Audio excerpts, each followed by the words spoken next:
Welcome to రాగాల పల్లకి. స్నేహగీతం సినిమాతో గేయ రచయితగా పరిచయం అవుతున్న శిరాశ్రీ గారిని ఈనాటి రాగాల పల్లకిలో కలుసుకుందాం.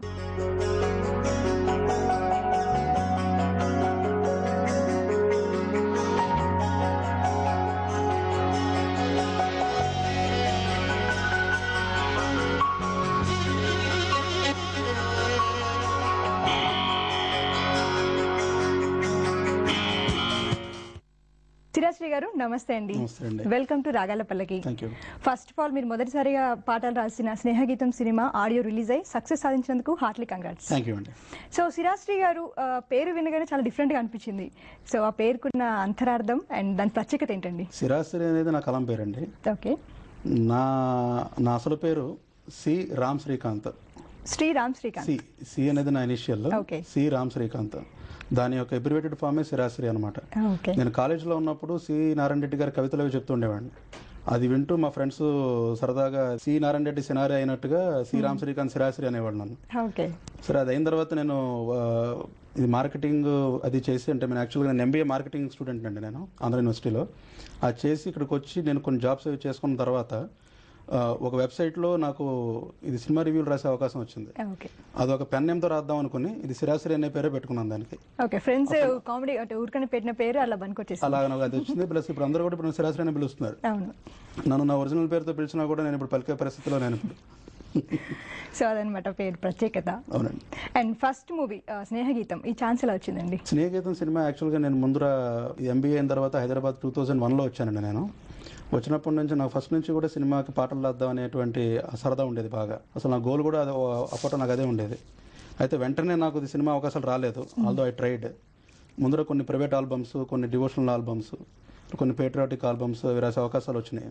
సో ఫస్ట్ చేసిన ఆల్బమ్ ఏదండి మీరు? ఫస్ట్ నేను స్వామి అయ్యప్ప మహత్యం అని చెప్పి ఒకటి అయ్యప్ప స్వామి డివోషనల్ సాంగ్స్ రాశానండి. అదైన తర్వాత ఇలాగ సాయిబాబా అని, తర్వాత కొన్ని పేట్రియాటిక్ సాంగ్స్ కూడా రాశాను. సో డివోషనల్ తో స్టార్ట్ అయింది. ఫ్లూట్ నాగరాజు అని ఒక ఇంటర్నేషనల్ ఫ్లూట్ ఆర్టిస్ట్ ఉన్నారండి. ఆయన నాకు పరిచయం అయ్యారు. ఆయన మ్యూజిక్ డైరెక్షన్ లో చాలా పేట్రియాటిక్ సాంగ్స్ అవి రాశారు. ఆ క్రమంలో నాకు Madhura audio company head Sridhar Reddy garu నాకు పరిచయం అయ్యారు. అప్పట్లో ఆయన అనేవారు అనమాట నా పాటలు విని, నేనంటూ సినిమా డైరెక్ట్ చేస్తే మీ చేత పాటలు రాయిస్తాను అని. తర్వాత ఏమో ఆ ప్రాసెస్లో ఇది లగడపాటి శ్రీధర్ గారు కూడా ఆ పాటలు వినడం జరిగింది. ఇది మధుర శ్రీధర్ గారికి స్నేహగీతం అవకాశం రాగానే ఆయన అన్న మాట ప్రకారంగా ఆయన నాకు కాల్ చేసి, సో ఫస్ట్ ఆయన కాల్ చేశారు? ఆయన కాల్ చేశారు. ఆయన కాల్ చేసి ఫస్ట్ ఒక పాట అయితే అనుకున్నారు. బట్ ఒక పాట అయిపోయిన వెంటనే వరుసగా 4 సాంగ్స్ ఇచ్చారు. 4 సాంగ్స్. సో ఆ 4 సాంగ్స్ కూడా మంచి పేరు సాధించాయి. సో అందులో ఫస్ట్ సాంగ్ వచ్చేసి టైటిల్ సాంగ్ కూడా మీదే. అవునండి, నాదేనండి. సో ఆ సాంగ్ గురించి చెప్పండి, స్పెషల్ ఏంటి అందులో? టైటిల్ సాంగ్ అంటే యాక్చువల్గా దీంట్లో మనకి స్నేహగీతమే అనే వర్డ్ వచ్చేటువంటి సాంగ్ ఒకటి ఉందండి. అట్ ది సేమ్ టైం ఈ ఎంటైర్ మూవీ యొక్క థీమ్ ని ఇంకొక సాంగ్ లో చూపించడం జరిగింది. అంటే 4 ఏళ్ల ఇంజనీరింగ్ కాలేజీ లైఫ్ ని ఒక 3 చరణాల్లో పెట్టడం జరిగిందండి. అది ఒక స్నేహమే అని సాంగ్. ఒక స్నేహమే మమ్మ కలిపే, ఒక బంధమే విరబూసే, సంతోషమే మదినండే, నవలోకమే పిలిచిందే అని సాంగ్. సో 4 years ది ఒక 3 చరణాలు. అందులో ఇది 4 years ఆఫ్ ఇంజనీరింగ్ లైఫ్ ని 3 చరణాల్లో పెట్టడం జరిగింది. అలాగే స్నేహగీతమే అని వేయో వేయో అని ఒక సాంగ్ ఉందండి. అదొక బ్లిస్ఫుల్ సాంగ్ అనమాట, ఒక ఎక్స్టసీ. వీళ్ళు స్ట్రగుల్ అంతా అయ్యి ఇందులో ఉన్నటువంటి ఈ దీస్ మెయిన్ క్యారెక్టర్స్, ఆ యంగ్స్టర్స్ వాళ్ళు లైఫ్లో వాళ్ళ గోల్స్ని అచీవ్ అవడానికి స్ట్రగుల్ అయిన తర్వాత, అచీవ్ అయిపోయిన తర్వాత ఆ హ్యాపీనెస్ లో వాళ్ళు పాడుకునే సాంగ్ వేయో వేయో సాంగ్ అనమాట. ఇంకొక సాంగ్ ఫేర్వెల్ సాంగ్ ఉంది. అవునండి, అన్ని ఫేర్వెల్ సాంగ్స్ లాగానే దీనికి కూడా సునీల్ కశ్యప్ మ్యూజిక్ డైరెక్టర్ ఒక ప్యాథోస్ ట్రాక్ ఒకటి కంపోజ్ చేశాడు as per the directors wish అనమాట. అది ప్రొడ్యూసర్ లగడపాటి శ్రీధర్ గారు విని, అంటే ఆ ట్రాక్ ని పాట రాయటం కూడా జరిగింది ఒక ప్యాథోస్ ట్రాక్ లో అనమాట.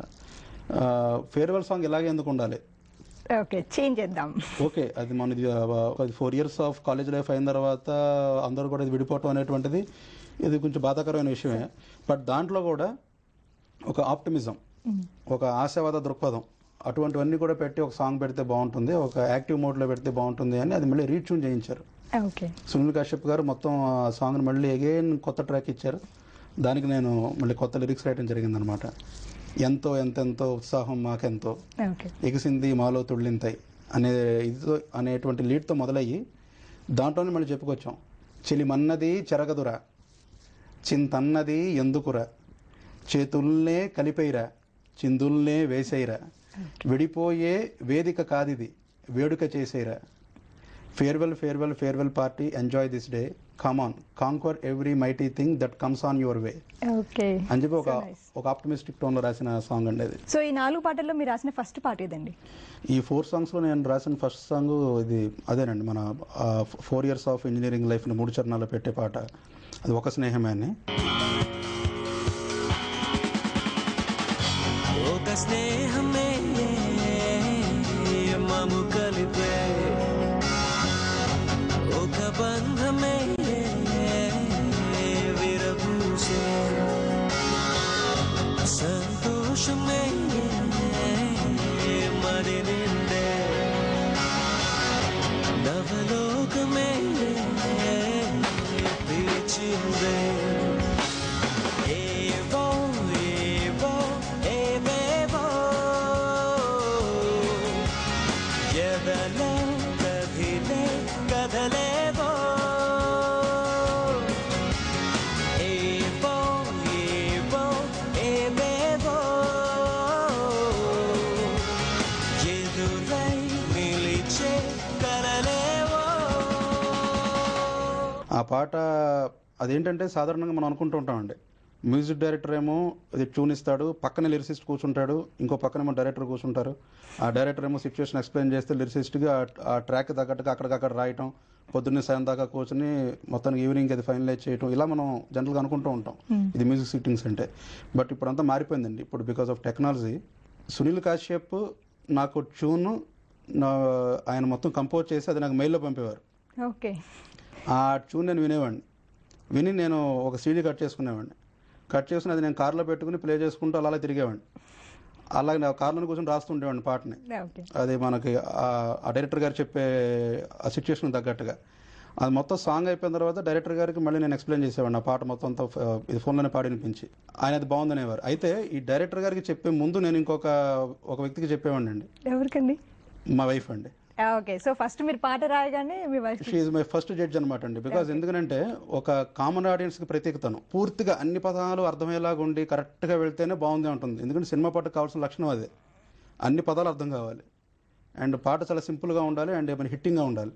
సో అలా ఉన్నప్పుడే తను గ్రీన్ సిగ్నల్ ఇచ్చేది. తను గ్రీన్ సిగ్నల్ ఇచ్చిన తర్వాత నేను నా డైరెక్టర్ గారు చెప్పేవాడిని. సో మీ ఫ్యామిలీలో బాగా సపోర్ట్ చేసేది వైఫ్ అన్నమాట మీకు? అవునండి. Let's have a short break in రాగాల పల్లకి.